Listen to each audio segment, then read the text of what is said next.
What can you say about Beethoven's Leonore Number 3? It's an enormous piece, and it is absolutely considered one of the masterpieces of Beethoven's output, as well as just of the orchestral canon, all for good reason.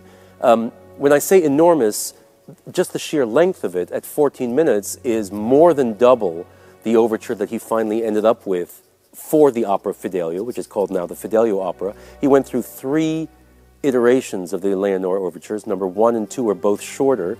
Number 2 and number 3 are the most alike. Number 1 is really very, very different.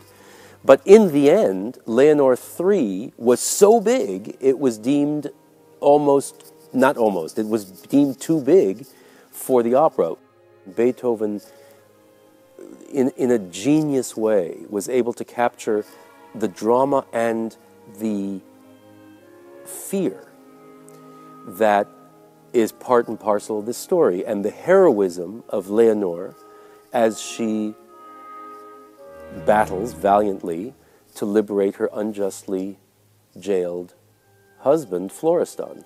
And so right away at the beginning of the overture, you hear these descending lines, the fear, the depth of the dungeon, and you know, then the song that comes out in the clarinets, and then the coming into the light when Florestan is finally led out of. You hear all of that, and of course, the entire end of the overture is such a explosion of joy, this triumph of the human spirit that, of course, is part of Beethoven's DNA.